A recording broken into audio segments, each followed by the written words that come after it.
तो ये समझते हैं कि post employment defined benefit plans की कैलकुलेशन कैसे होती है और एक एक्चुअरी किस तरीके से इन कैलकुलेशंस को एस्टिमेट करता है।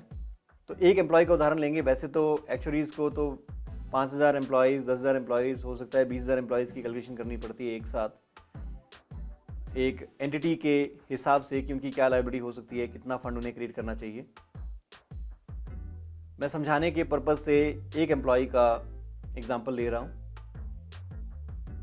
कि हम मान लो 2050 के एंड में खड़े हैं और हमारे यहाँ एक एम्प्लॉय है जिसकी सैलरी है 15,523 रुपये। उम्मीद है कि ये एम्प्लॉय हमारे साथ 5 साल रहेगा तो ग्रेच्युटी बेनिफिट का हकदार हो जाएगा, या रिटायर भी हो रहा है तो 5 साल बाद रिटायर होने वाला है। तो क्या पेमेंट एंटिटी को इन्हें करनी पड़ेगी? जो ग्रोथ रेट है सैलरी का वो 10% के आसपास है। तो हमें ये अंदाज़ा लगाना होगा कि जब एम्प्लॉय 2055 में कंपनी छोड़ेगा तो कितना पैसा इन्हें देना पड़ेगा। तो एक एस्टिमेट के बेसिस पे हम ये अंदाज़ा लगाते हैं कि अगर 10% का ग्रोथ रेट है, 15,523 की सैलरी है, तो 5 साल के बाद उन्हें 25,000 रुपये देने पड़ेंगे। अब इस 25,000 रुपये को देने के लिए कंपनी को क्या तैयारी करनी पड़ेगी? इन्हें ये देखना होगा कि इन्होंने क्या बेनिफिट दिया हुआ है। इन्होंने बेनिफिट दिया है 1% of last on salary for each year of completed service, कि जैसे ही एम्प्लॉय 1 साल पूरा करता है वो हकदार हो जाता है कुछ अमाउंट के लिए जो उसे पोस्ट एम्प्लॉयमेंट मिलेगा। तो हमें उम्मीद है कि 25,000 की लास्ट ऑन सैलरी होगी तो उसका 1% बनता है 250 रुपये। 2050 के एंड में जैसे ही वो एम्प्लॉय 1 साल कंप्लीट करता है तो उन्हें 250 रुपये मिलेंगे 5 साल बाद। जैसे ही 2051 का समय वो हमारे यहाँ पूरा करता है वो फिर हकदार हो जाएगा 250 रुपये लेने के लिए, पर वो उसे मिलेंगे 2055 के एंड में। ऐसी 2052, 53 और 2054 का समय जो हमारे यहाँ बिताता है हर साल के लिए 250 रुपये का हकदार हो जाता है और 2055 के एंड में 1,500 रुपये हमें उसे देने होंगे। हम अकाउंटिंग कर रहे हैं 31 दिसंबर 2050 की। तो 31 दिसंबर 2050 की बैलेंस शीट में कितनी लायबिलिटी रिकॉर्ड करें उस अमाउंट की जो हमें 5 साल बाद देना है। तो हम इसे डिस्काउंट करेंगे प्रेजेंट वैल्यू पे। डिस्काउंट रेट जो यूज़ होगा वो गवर्नमेंट बॉन्ड के जो रेट होंगे उस रेट के बेसिस पे हमें इसकी लायबिलिटी कैलकुलेट करनी होगी। हम डिस्काउंटिंग करते हैं। मैं यहाँ रेट 10% का ले रहा हूँ अंदाजे के लिए, उदाहरण के लिए। तो 250 जो 5 साल बाद देने हैं उनकी आज कीमत क्या होगी, वो डिस्काउंटिंग करते हैं तो हमें पता लगता है कि आज के दिन लायबिलिटी हमारी बनती है 155 रुपये। यही 2051 के एंड में जब वो एम्प्लॉय साल कंप्लीट करता है तो वो फिर 250 का हकदार हो जाता है। उसकी प्रेजेंट वैल्यू होगी 171 रुपीज़ जो हमें देनी है 5 साल बाद, मतलब 2055 के एंड में देनी है। ऐसे ही जब वो 2052 का समय पूरा करता है तो 188 की लायबिलिटी हमारी बुक्स में आएगी और 2053 में 207 की और 2054 में हम 227 रुपये लायबिलिटी के रूप में रिकॉर्ड करेंगे और एक्सपेंस रिकॉर्ड करेंगे। और 2055 में 250 उसे हूबहू 250 मिल जाएंगे, क्योंकि वो लास्ट डे वाले दिन हकदार था 250 का, उसी दिन हमें उसे पेमेंट करनी है। तो इस रूप में लायबिलिटी हमारी बुक्स में आएंगी साल दर साल। तो ओपनिंग लायबिलिटी हमारी कुछ नहीं है। पहले साल में 2050 के एंड में हम 155 की लायबिलिटी रिकॉर्ड करेंगे, क्योंकि ये 2050 के एंड में ये लायबिलिटी हमने रिकॉर्ड की है तो कोई इंटरेस्ट एक्सपेंस में नहीं है। ये पहला साल था जब हमने ये बेनिफिट दिया।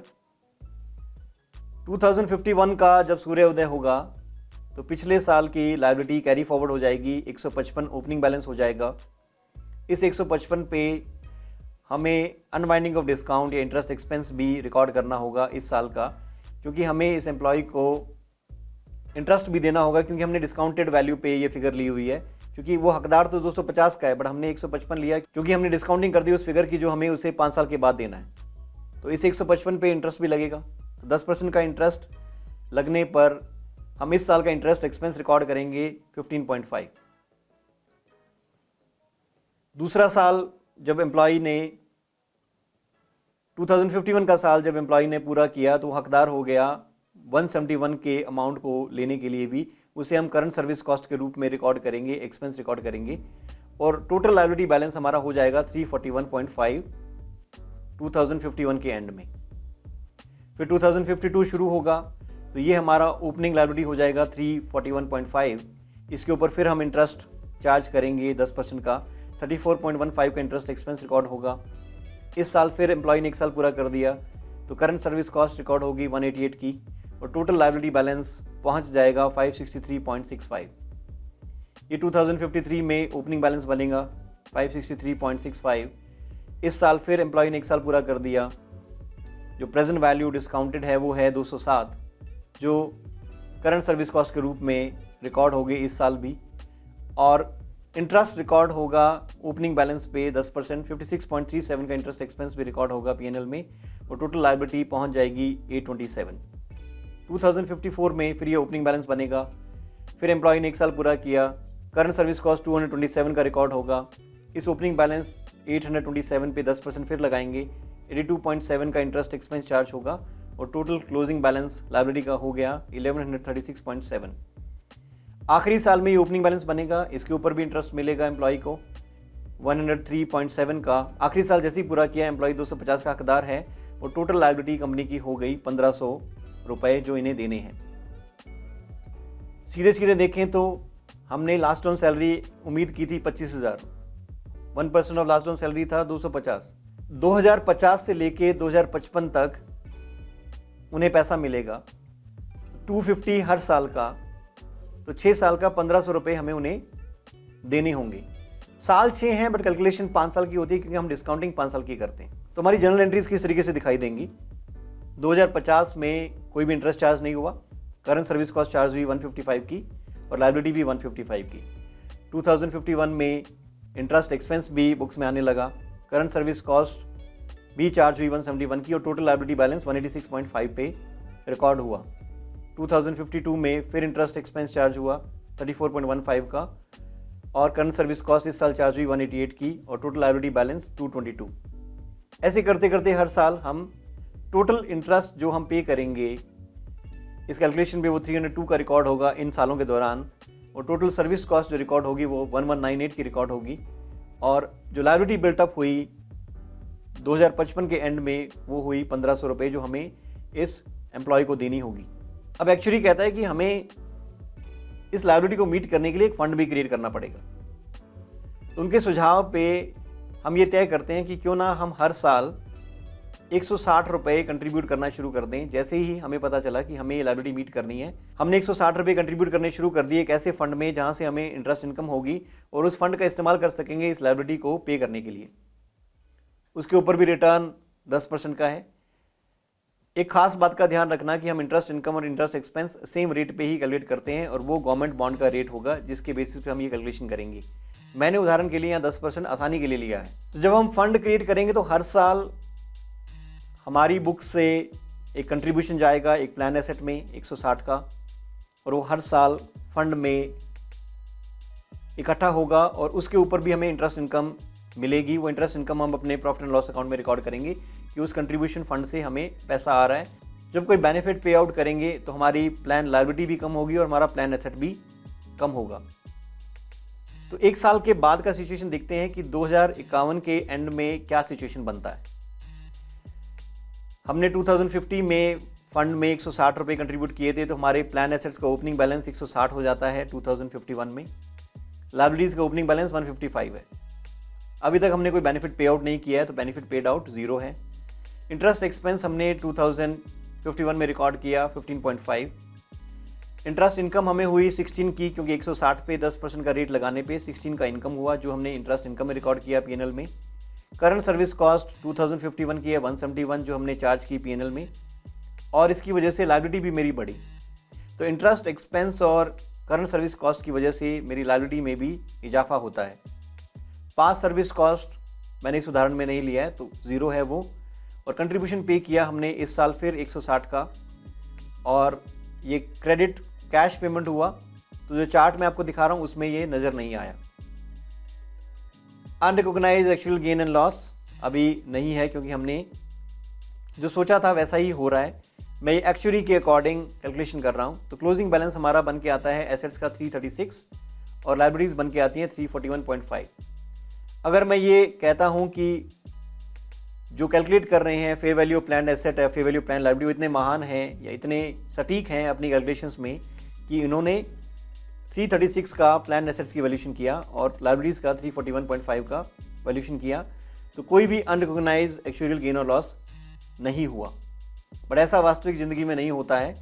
हम जो interest expense, interest income, current service cost, past service cost, contribution paid या बेनिफिट पेड आउट होते हैं इन फंड से, उसके बाद जब हम फेयर वैल्यू प्लान एसेट्स या फेयर वैल्यू प्लान लाइबिलिटीज़ जानते हैं एक्चुअली से दोबारा क्लोजिंग बैलेंस, तो हमें पता लगता है कि कुछ अमाउंट ऐसा है जो रिकॉग्नाइज नहीं हो सका, उसे हम unrecognised actual gain and loss बोलते हैं और वो ओसीआई में रिकॉग्नाइज होता है। तो कहने का मतलब है कि सब कुछ करने के बावजूद भी, सारे अकाउंटिंग करने के बावजूद भी, जो भी हम कर पाए हमने किया, बट इसके बावजूद भी एक डिफरेंस रह गया जो अनरिकॉग्नाइज रह गया। उस अनरिकॉग्नाइज डिफरेंस को unrecognised actual gain and loss, उस अनरिकॉग्नाइज्ड डिफरेंस को unrecognised actual gain and loss कहते हैं और ये अदर कॉम्प्रिहेंसिव इनकम में रिकॉर्ड होता है। आपको याद होगा कि जब हमने India's 1 presentation of financial statements पढ़ा था, तब हमने एक आइटम के बारे में बात की थी जो अदर कॉम्प्रिहेंसिव इनकम का हिस्सा था, जिसमें कहा गया था कि ये unrecognised actual gain and loss है और ये कभी रिक्लासीफाई भी नहीं होता है पीएनएल में।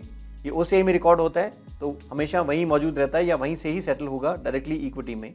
जब तक प्लान चल रहा है, जब तक कंपनी चल रही है, तो हर बार इसका जो डिफरेंस है वो ओसीआई में रिकॉर्ड होगा। इसका जो बैलेंसेस हैं वो बैलेंस शीट में अदर कंपोनेंट्स ऑफ इक्विटी में रिकॉर्ड होंगे और ये प्लान चलता रहेगा, सेटल नहीं होगा। प्लान बंद कर दिया तो फिर अलग बात हो जाती है, तब अकाउंटिंग अलग होगी। ये अमाउंट्स हो सकता है डी रिकॉग्नाइज हो जाएं और डायरेक्टली सेटल हो जाएं इक्विटी में कि हमें क्या फ़ायदा हुआ, क्या नुकसान हुआ इस प्लान को लागू करने की वजह से। तो एक समरी में देखें और अगर आपको ये चार्ट समझ में आ जाए तो उससे ये समझ में आता है कि हमें प्रॉफिट एंड लॉस अकाउंट में अकाउंटिंग करनी है, हमें प्लान एसेट्स की वैल्यूएशन का ध्यान रखना है, प्लान लायबिलिटीज़ की वैल्यूएशन का ध्यान रखना है और अनरिकॉग्नाइज्ड एक्चुअल गेन और लॉस भी रिकॉर्ड करना है। तो इस चार्ट को ध्यान से समझिएगा। इसका एक ओपनिंग बैलेंस है, तो हमारे पास fair value of plan assets और fair value plan liabilities actually हमें देता है। जो पिछले साल का क्लोजिंग बैलेंस है वो इस साल ओपनिंग बैलेंस हो जाता है। ये कैलकुलेशन हम नहीं करते हैं, ये एक्चुअली करके हमें देता है। ये फिगर हमारे हाथ में नहीं है, ये एक्चुअल एजम्पशंस पे बेस्ड है। वही फिगर जो पिछले साल हमने रिकॉर्ड की थी एक्चुअली की सलाह पे या एक्चुअली के निर्देश पे, एक्चुअली की कैलकुलेशन पे, वो हमारा इस साल का ओपनिंग बैलेंस हो जाता है।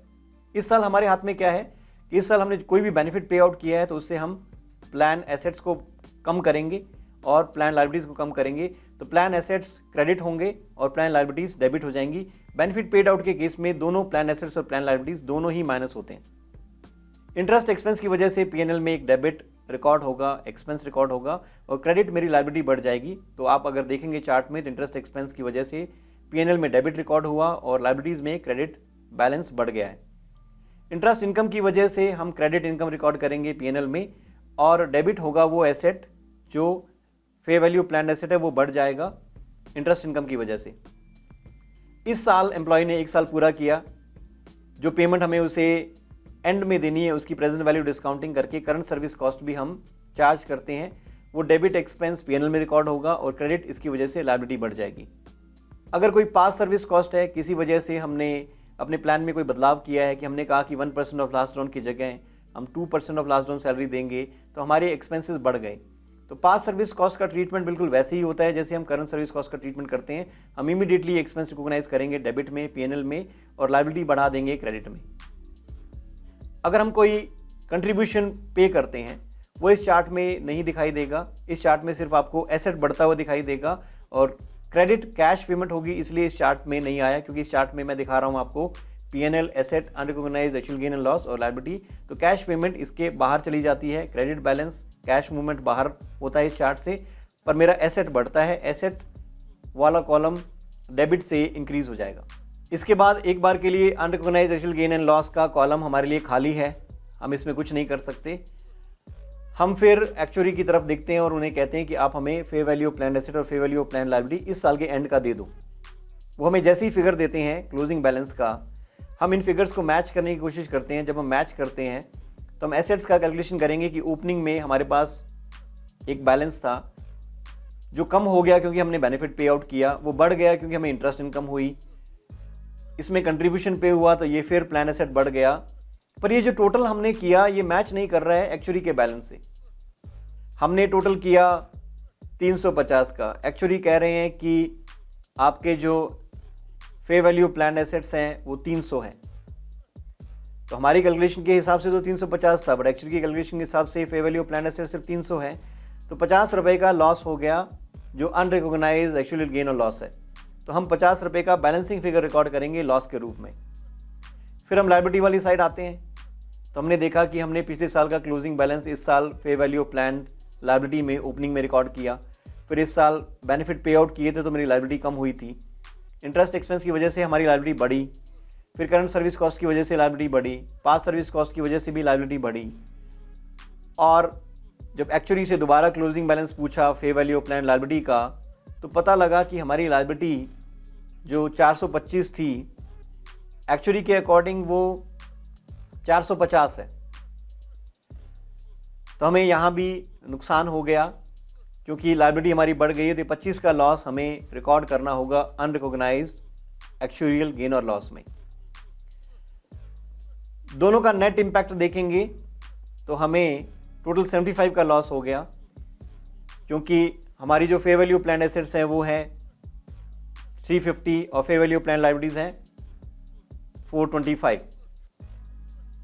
जो बीच में अकाउंटिंग हुई उसमें एक डिफरेंस आ गया जो हम रिकॉर्ड नहीं कर पाए थे, उसे हम unrecognised actual gain and loss बोलते हैं। तो नेट इम्पैक्ट आया कि हमें 75 का लॉस रिकॉर्ड करना है इस अकाउंटिंग को पूरा करने के लिए जो हम अदर कॉम्प्रिहेंसिव इनकम में प्रेजेंट करते हैं। इस तरीके से मेरी post employment defined benefit plan की अकाउंटिंग होती है। अगर आपको ये चार्ट समझ में आता है तो आप आसानी से अकाउंटिंग कर सकते हैं।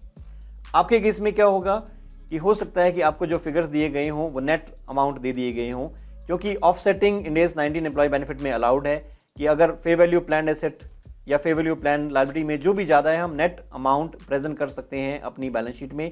तो आपको हो सकता है कि नेट अमाउंट दिए गए हों, net defined benefit plan asset या net defined benefit plan liability. तो बेनिफिट पेड आउट होता है तो सीधा एक अमाउंट इसमें से माइनस हम कर सकते हैं क्योंकि बेनिफिट पेड आउट दोनों ही अमाउंट्स को डिडक्ट करता है। प्लान एसेट भी हमारे कम होते हैं, प्लान लायबिलिटी भी कम होती है। तो अगर net defined benefit plan asset है 75 का, तो उसमें से अगर हम कोई बेनिफिट पे आउट करते हैं, मान लो 20 का बेनिफिट पे आउट कर दिया, तो सीधा 75 में से 20 माइनस करते हैं तो दोनों प्लान एसेट और प्लान लायबिलिटी कम हो जाते हैं। तो नेट का कैलकुलेशन भी आप अलग से देख सकते हैं कि अगर मैं नेट बैलेंस मुझे मिलते हैं तो मैं किस तरीके से अकाउंटिंग करूंगा। पर उसके पीछे की जो कहानी अगर आपको बेहतर समझ आती है तो आप नेट अकाउंटिंग भी कर सकते हैं। नेट अकाउंटिंग होगी ओपनिंग बैलेंस में, क्लोजिंग बैलेंस में। अगर आपको नेट बैलेंस दिया गया है और कोई बेनिफिट पेड आउट है तो ये जो नेट बैलेंस है एसेट और लायबिलिटी का, ये डायरेक्टली माइनस हो जाएगा। इंटरेस्ट एक्सपेंस की वजह से आपके जो नेट बैलेंस है इस बात पे डिपेंड करेगा कि वो एसेट है कि लायबिलिटी है। लायबिलिटी है तो बढ़ेगा, एसेट है तो वो एसेट ज़्यादा था तो लायबिलिटी बढ़ गई है हमारी, तो नेट एसेट कम हो जाएगा। इंटरेस्ट इनकम की वजह से हमारा एसेट बढ़ना चाहिए। अगर हमने नेट बैलेंस लायबिलिटी का दे रखा है तो लायबिलिटी कम हो जाएगी। अगर नेट एसेट है हमारा बैलेंस तो नेट एसेट इंटरेस्ट इनकम की वजह से बढ़ जाएगा। ऐसी कंट्रीब्यूशन पे करते हैं तो एसेट बढ़ना चाहिए। और हमने अगर एक नेट अमाउंट प्रेजेंट कर रखा है तो हमारा नेट एसेट अगर ज़्यादा था तो नेट एसेट बढ़ जाएगा। अगर नेट लायबिलिटी है तो लायबिलिटी कम हो जाएगी इस कंट्रीब्यूशन की वजह से। तो नेट अकाउंटिंग आप बाद में भी कर सकते हैं।